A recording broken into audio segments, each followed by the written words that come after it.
StraightallDay.com. How extremity becomes identity. Now, the definition of extremity is the furthest point or limit of something.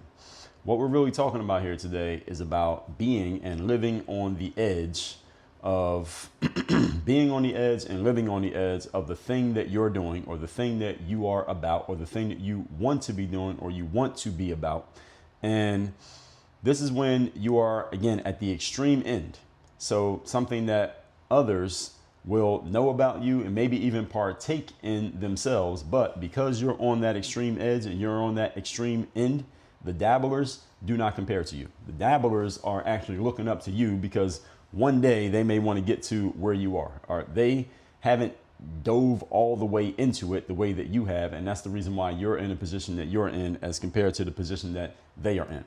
I remember back in my basketball content making days, I would get basketball players coming to me often asking questions around how can I motivate myself to, not me motivate me, but them asking how they can motivate themselves to show up to the gym and work out every day and practice all the time because they heard that this player that they like practice all the time, or Kobe Bryant was a common one at this time, because this is around the time Kobe was in his championship winning and MVP winning years. So we're talking this 2008 to about 2013 period, which was the most active period when it was the basketball years as far as on social media.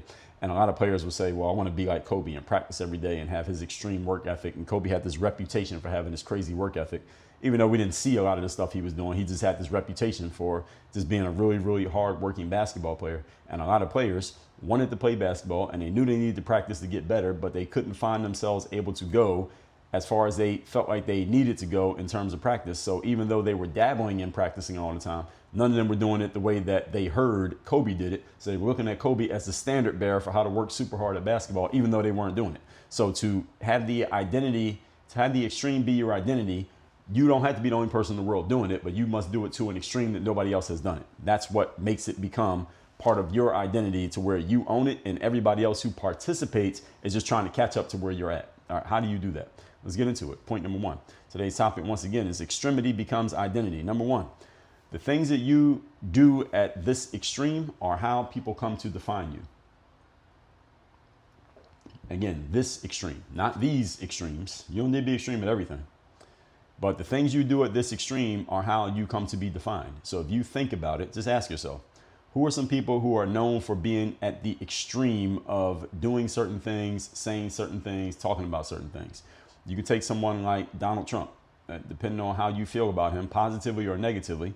If it's negative, then people can say this guy is the extreme of being a bad president, or he's the extreme of being a racist, or he's the extreme of signaling a dog whistle to xenophobic and homophobic and racist people in America. There are some people who don't like Donald Trump, and that's exactly what they think, that he has taken it to the extreme, and that's how they identify him. And this is not about how you feel about Donald Trump. It's not about politics at all. What it is about is that you identify him.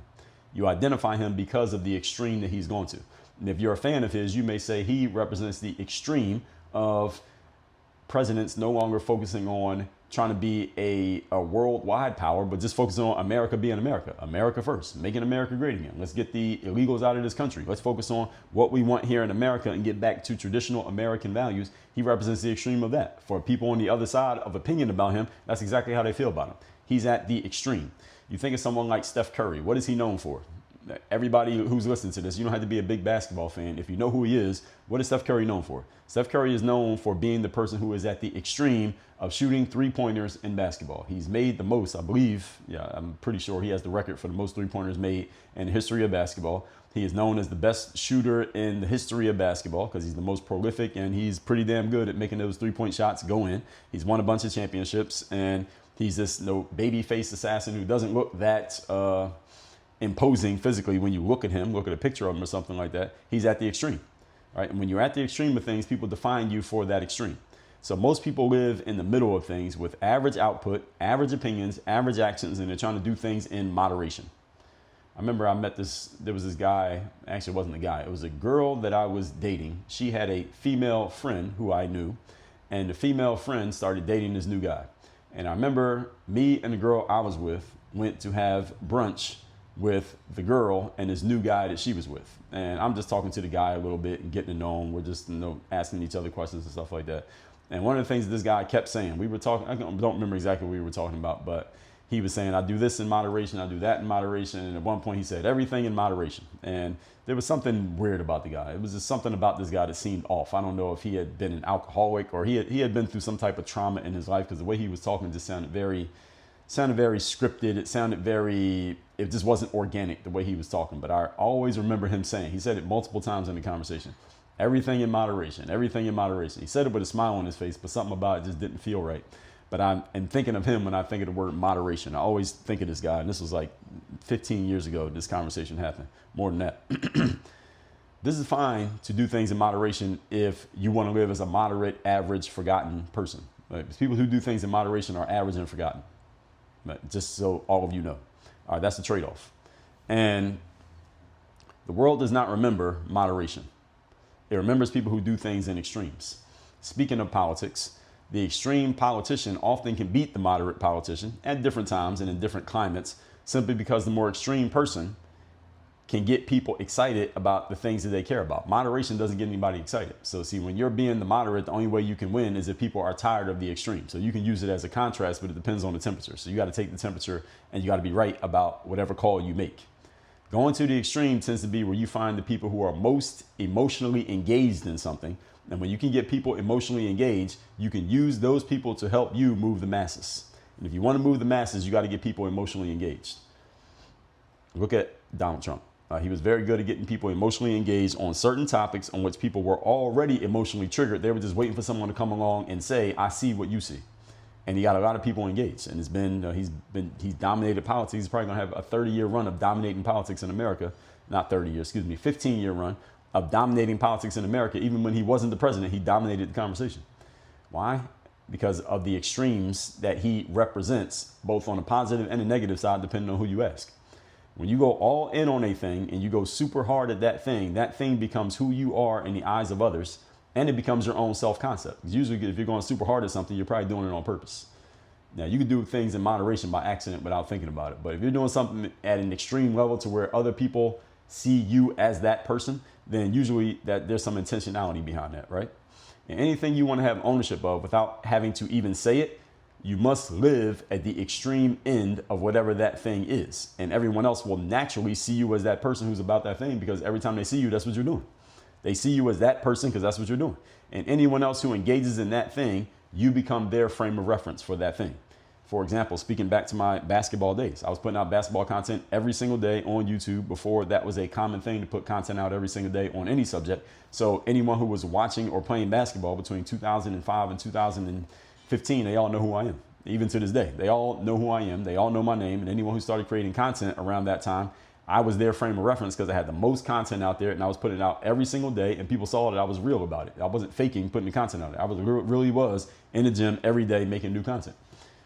I was the frame of reference for everyone because that's what I was doing, which is why to this very day, when I'm on X or YouTube or some other app and I'm in this suit and I'm talking, people will see it and say, damn, I remember you back from the basketball days. I know what you were doing since, because they didn't migrate with me over to this thing. So it's creating a new identity in the minds of those people. And those of you who don't know me from before then, you see me doing this every day or hear me doing this every day. This is the identity that you have of me. So I put this show out every single day.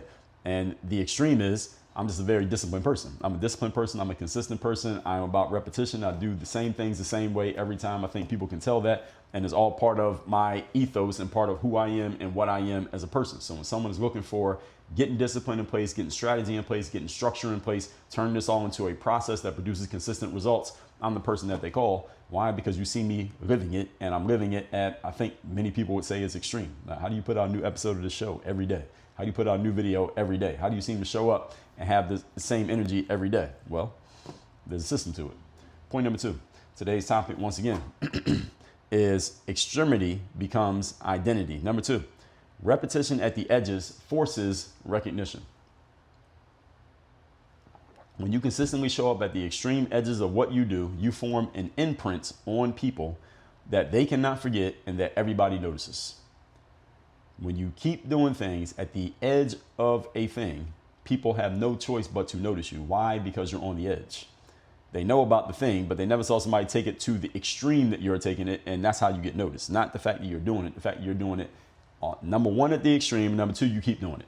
So you do something at the extreme one time, people will notice, but they'll forget eventually. You do something at the extreme all the time, people are like, damn, this person just keeps doing the same thing. This person is different. This is the reason why Michael Jordan is Michael Jordan.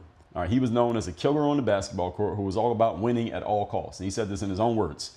I was all about winning at all costs. He said that in his own words in his own documentary. Now, there are other basketball players out there who had great seasons and they won an MVP and they scored a bunch of points and they were playing amazingly for that 1 or 2 or even 3 seasons. And they aren't remembered the way Michael Jordan is remembered. The reason Jordan is remembered is not just because he had a great season. Yeah, again, there's a lot of basketball players who had a great season. The fact that he had a great season every season. And he kept having a great season over and over and over and over again. And it was all about winning at all costs to him. And he literally won at all costs every single time. That's the reason why he is who he is. The reason why he's looked at the way he's looked at. Because he took it to the extreme. His teammates said it. His coaches said it. Everybody around him, even the people he beat, said the same thing. Why? Because he did it so much, he created an imprint that he now owns. He hasn't played basketball in 25 years, but now everybody still says it about him. That's the extreme. Let's give you another example. Look at someone like Kim Kardashian. Kim Kardashian created an imprint of what? What imprint did Kim Kardashian create? You tell me. She created this imprint. Let me see. I have my own thoughts on what this is, but let me see if I can get a better definition. I'm looking this up because I'm going to see on, give me 1 second.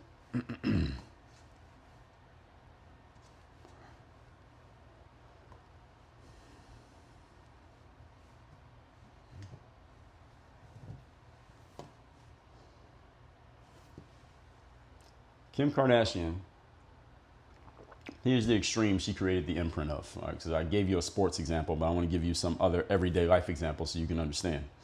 That she created an extreme imprint of what? Feminine visibility. She created an imprint of vanity. I think we can agree she's pretty vain. And sexualized self-branding. Is this all true? Absolutely it is. Whether you're a fan of Kim Kardashian or not, doesn't matter. You could be completely indifferent to Kim Kardashian, but every single one of you knows who she is. Do you not? Okay. Why? Because she created an extreme of these things that I just mentioned. Extreme body proportions, breasts, waist size, ass. She created an extreme of that. Extreme exposure. She had a sex tape that came out. She's on magazine covers. She's had her nudity out there. Every time you see her, she is showing off herself in some fashionable way. And she always looks so well put together as if she knew a camera was going to be in front of her. And boom, there's the camera right there. Extreme control of her image and of her angles. Very rarely do you see a flattering angle image of Kim Kardashian. How often do you see it? An image of her that has a unflattering angle. Did I say flattering? An unflattering angle. Very rarely do you see it. Why? She controls it. Extreme commercialization of her femininity. What is Kim Kardashian actually known for? What of substance has she actually done? The answer is nothing and nothing. She's not known for anything, and she hasn't done anything of substance, but she is very well known. Why? Because she sold femininity. Now, femininity is not new. She didn't create femininity. All she did was take it to the extreme of femininity, and she created a whole business around just being feminine, and she did it more than anybody else did it, and now she owns the category. And also cultural saturation. Now, she saturated the culture and dominated the feed to the point that everyone knows her name. And she came out, when did Kim Kardashian come out? Maybe 20 years ago, maybe a little bit less. Everybody knows her name to this very day. To the point that not only did she come out, she put all her sisters on. Everybody knows her sister's name too. How many sisters she got? She got 1, 2, 3, 4 sisters. So it's 5 of them, and they all embody the same thing. Kim's the ringleader of it, but they all embody the same thing. Their mom is controlling the whole situation. They created a whole culture around this and a dynasty, basically, you can say. Well, we'll see if it's a dynasty, but this is pretty much what they did. She made herself impossible to ignore by becoming the maximal version of a feminine archetype. Hyper feminine, hypersexual, hyper manufactured, and always polished. Did she do this? This extremity creates an imprint because it's so consistent, so committed, and is deliberate. We know that there's a lot of fakeness that goes on with that. We know there's a lot of fakeness behind what the Kardashians do. We know they all been to the doctor. They've all had a ton of surgery. If you've seen what some of them look like before they got the surgery and see what they look like now, or see what they look like before they were super famous and what they look like now, we know they all been to the surgeon. They have a damn good surgeon. Whoever that surgeon is, that motherfucker's good. Whoever it is. We know that all of this stuff is actually manufactured. We know it's manufactured, yet we still can't stop watching. We still can't stop paying attention. Everybody remembers it. It creates a mental landmark. Why? Because it got taken to the extreme. Now she became a walking avatar of contour, curves, control. Then when you take a look, a brand, or a behavior to the edge and you stay there, you lock it into other people's minds. She did this extremely successfully. Any woman coming around looking like she cares about those things, who are you get cross-referenced against? Eventually, you're going to get cross-referenced against Kim Kardashian. Why? Because she owns the category. Point number 3. Today's topic, once again, actually, let me tell you a little bit more about number 2. Repetition at the edges forces recognition. You should ask yourself, where do I want to be at the edge and where can I do it over and over again? How do I create a system out of this? This is what Kim Kardashian did. She made a system out of what she does. Her and her mom and her family, they made a system out of this. Michael Jordan made a system out of what he does. I made a system out of discipline and execution and performance and turning it into something tangible. You make a system out of the thing that you're doing at the edge, and it creates an image in the minds of everybody else who was out there. And it forces everybody to pay attention. And I gave you 2 examples, Michael Jordan and Kim Kardashian. I threw Donald Trump out there earlier. Stephen Curry is another one that I mentioned. Who else can you name? There's plenty of people who fit this description. Who else has this? Who else created this extreme on the edges of this is what I'm about? And they represented it so strongly that anytime anything that sounds like the thing that they represent comes up, their name gets mentioned. I'm sure many of you can name a lot of other people depending on your frame of reference. But when you have this repetition at the edge, everybody notices and everybody remembers. Point number 3. Today's topic, once again, is extremity creates identity. Number 3. When you are at the extremes, you create separation between you and everybody else in the field. If you ask most people if they want to stand out in some way, most people will say, yeah, of course I want to stand out. Not everybody says it, but most people will say yes. Anybody who's somewhat ambitious. But understand, in order to stand out, you must stake out a position. To stand out, you can't just want to stand out. And you can't just do a bunch of different things and hope that something works. You must stake out a position. In other words, you must plant your flag somewhere, establish a residence, a permanent residence at the place at which you planted your flag, and you got to stay there. You got to live there. Eventually, people will respect and follow you if you pick a lane and stay in that lane. Thing is, if you keep changing lanes, then people may not quite understand what you're doing. I've told you many times that I just mentioned it earlier today, that I used to have a bunch of people who knew me from basketball and they come across me now because they stopped following when I stopped doing the basketball stuff. They say, damn, I hadn't seen your stuff for a while, but now I see what you're doing. I like what you're doing. Or to ask about what I'm doing. Or damn, I remember you from the basketball days. So they remember me in that lane. But when I got out of that lane, I had to reestablish myself in doing something different. What I did, though, and I'll give myself credit for this, a pat on the back for doing this, is that I took the same disciplines and the same processes and systems that were working in basketball and I applied them to what I'm doing now off the court. So those of you who didn't know me in the basketball days, I have explained to you the connective tissue between what I did as an athlete and what I'm doing today. And those of you who did know me in the basketball days, you probably understand the connective tissue. You can maybe tell me what it is. The fact that you stayed around, you stuck around, the connective tissue between what you knew about me from the basketball days and what you know about me now is the principles have stayed the same. The application has changed, but the principles are still the same. Understand something. You have to go a place, live there, establish yourself there, stay there, and that's how people notice you. You don't have to be extreme in everything that you do. It's humanly impossible. You can't be extreme at everything. You don't have the time or you can't split yourself up into multiple pieces, because if you're going to be extreme at something, you got to be there every time people look. Every time somebody looks up a picture of a curvy woman with a nice ass, Kim Kardashian should show up somewhere in the search results. Now, if she was doing that, she can also try to be a lawyer and also try to be a climate change activist and also try to be a basketball player. She can't do all of them at the same time. You got to pick a lane. Pick a lane and dominate that lane. Michael Jordan picked the lane of dominating everybody in basketball, and he did pretty good dominating that lane. He doesn't need to do anything else, and anytime dominating in basketball comes up, Michael Jordan's name is mentioned in the conversation. Is this true? When we talk about what Kim Kardashian does her name get mentioned? Yes, it does. So you don't need to do everything. You just need to pick the thing that you want to be about. What is it? Whatever your domain is, you have to go further than everyone else in that domain. This is how you form identity. This is how a brand is built, by what you do consistently, and people come to associate you with the thing that they consistently see you doing or consistently representing. You must represent it, and you got to stand on it and be about it all the time. If you're about it all the time, eventually people come around and say, damn, this person is about it all the time. I respect this. Just the other day, maybe about a week ago, I was on YouTube and I was looking through the comments. I got more than one YouTube channel. So I was looking at somebody had left a comment on my YouTube channel, or it might have been my Instagram. I don't remember.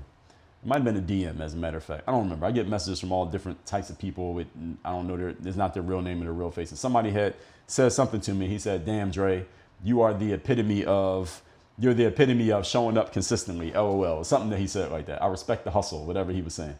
And this is a guy who I'm assuming he probably knows me from back in the basketball days, and he still sees what I'm doing right now. And that's why he was leaving that comment. And I appreciate the compliment because he's getting the point. That's the message that I'm getting across. Showing up consistently, doing the work consistently, sticking to the plan, regardless of what's happening on the outside. I am the epitome of that. So he was 100% correct. So again, I'm telling you that to impress you, and to impress upon you that when you plant your flag somewhere, eventually people come to know you for that thing. And people just start noticing. And even people who don't even know you like that, when they come across you and they start looking into your stuff, i.e. your resume and how you are known and what the world/internet says about you, they'll start to see what everybody else is saying about you, and they're going to assume that must be true because everybody keeps saying it. Oh, damn, this person shows up every day. Damn, this person is very resilient. Damn, this person is very disciplined. Damn, this person is very consistent. Damn, I've never seen anybody do that before. So somebody doesn't have to watch you for 10 years to know this stuff. They see what your reputation says. And as the saying goes, folks, your reputation precedes you. If you didn't know anything about Kim Kardashian and I just brought her up for the first time to your conscience here today, you probably went and Googled Kim Kardashian. So let's Google Kim Kardashian. I'm actually not using Google. I'm using this app called DuckDuckGo. That's where I do all my searches. I didn't even put her last name in. I just typed in the name Kim, K-I-M, and the first thing that comes up is Kardashian. That's number one thing to know, that you dominated space. And Kim Kardashian, she was born in 1980. She's an American media personality. This is Wikipedia. American media personality, socialite, and businesswoman. She first gained media attention as a friend and stylist of Paris Hilton, but received wider notice after the sex tape, which she filmed in 2003 with Ray J, was released in 2007. Later that year, she appeared on the reality television show Keeping Up with the Kardashians. Its success led to the formation of several spinoffs, et cetera, et cetera, et cetera. Okay. So she is just known as a socialite, I guess, for lack of a better term. All right. That's who she is. All right. Kim Kardashian.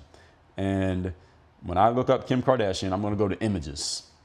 And all you see are perfectly tailored images of Kim Kardashian. You don't see any unflattering, I didn't know the camera was on images of Kim Kardashian. There are none. Why? Because she manages that brand to the point that never happens. All right. That's what it is. All right, she manages her brand to the point that does not happen. So for myself, when I go look up Dre, D-R-E, when I look up Dre, D-R-E, I'm not the first thing that comes up. Actually, I don't see my name in the drop-down searches here. There is though, but when I type Dre with the letter B, there's Dre Beats, that's the headphones. Then Dre Beats headphones is the second one. And then the third one is me, Dre Baldwin. So I'm third behind Dre Beats headphones. So Dre Beats headphones, I'm coming for your ass. You're the last one that I got to catch up to. I got to catch Dre Beats headphones. But I got everything else when it comes to Dre B. I got it. I got them all beat. The whole point here, folks, is a brand is formed by how you consistently show up, going further and more consistently being extreme and being consistent more than anybody else. That's how you own something. That's how a brand is built. When I say woman tennis player, who do you think of? Most of you probably think Serena Williams. Why? Because she was really, really good. She was really good for a long time. That's why you think of her. When I say a male golfer, who do you think of? Tiger Woods. Why? Because he was really, really good, extreme, and he was really consistent. He was consistently good for a long time.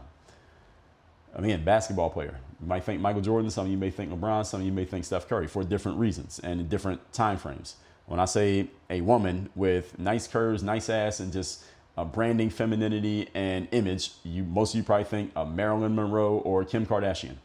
Why? Because they dominated the space, they took it to the extreme, and they stayed there. Many people aren't able to build a brand even though they want to because they're afraid to take things to the extreme. You're afraid to go too far. You're trying to dabble and be moderate and not go too far. But not trying to not go too far is the antithesis of building a brand. Trying to not go too far is the antithesis of building a brand. Let me say it a third time because I want to make sure those of you who want to build a brand get what I'm saying. Trying to not go too far is the antithesis of building a brand. If you want to build a brand, you must go, quote unquote, too far relative to the average person, even your competitors. Don't try to balance because balance dilutes the very identity that you're trying to build. You want to be known as the extreme of something that is specific. What is it? That's your choice. All this said, folks, let's recap today's class, which is extremity becomes identity. Extreme means the furthest point or limit of something. What we're talking about here is being on the edge and limit on the edge of the thing that you're doing, which is when, you're at the extreme end of something that maybe others know about and maybe partake in and dabble with, but they haven't dove all the way in like you will. Number one, things you do at the extreme are how people come to define you. Again, if you want people to have a clear definition of you, pick something that you do to the extreme and do it all the time, and don't slip up. Don't take days off from doing it. Always be on every time somebody comes across you. Give you another example. P. Diddy, who I first came to know as Puff Daddy. He was known as a brand archetype. He built a brand. He made his brand all about, I'm the flashy, fly guy. Yes, I'm from the streets, I'm from the hood, but I'm not going to talk about how I'm going to kill you or shoot you or sell you some drugs. What I'm going to talk about is how I got these nice cars and these nice watches, and I smell good, and I got these nice designer clothes, and I go to the clubs and I party and I pop champagne, and all the girls want to dance with me and all the men want to be like me because they want the girls and the shiny watch just like I got. And my whole brand is built around this aesthetic. And everybody who comes around me, I'm going to get them to be just like this too. For those of you who don't know, there's a rapper named Mace. And Mace was this shiny suit, smiling guy with the dimples on his face, and all the girls liked him. But a lot of people don't know this, but Mace, before he signed with Puffy, P. Diddy, his name was Murder Mace. He was the exact opposite type of rapper who rapped about murdering and killing and being a thug. When he got with P. Diddy said, we can't be doing that murder shit. We got to be pretty. And Mace had a complete opposite image when he became famous and sold a whole bunch of records. Notorious B.I.G. was from Brooklyn. And he was a guy who would wear army fatigues and Timberland boots. And he was a very hard, edgy street rapper. He rapped about street thug stuff, guns, robbing people, beating you up, being a gangster, being tough, and you being afraid of me. P. Diddy said to Big, if we're going to make money, you can't rap like that, because rapping like that is for the thugs in the street. But if you want to sell records, you got to get the girls to like you. So we got to make you pretty. Notorious B.I.G. started making more pretty commercialized records. Notorious B.I.G. is a famous rapper even in his death. Why? Because P. Diddy built the whole brand around.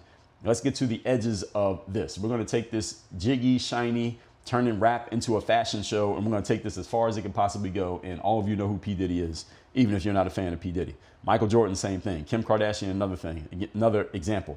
Repetition at the edges makes people recognize you and remember you. Number three, extremity creates separation. You ask most people if they want to stand out, they say yes, and most people are afraid to go, quote unquote, too far when it comes to the extremity. You got to look at how everybody else is doing it, and you got to go further than they will. You got to do more than they'll do. Go further than them, go harder than them, and stay at it longer than them. Eventually, you own the position, and everybody else is close, but not quite. If I say a cola soda, which one do you think of? You think of Coca-Cola. Why? Because they're the most known, they got the most name, they've been around the longest, and they've done it the best. There are other colas out there. There's RC Cola, there's Pepsi, but Coca-Cola dominates the space. Why?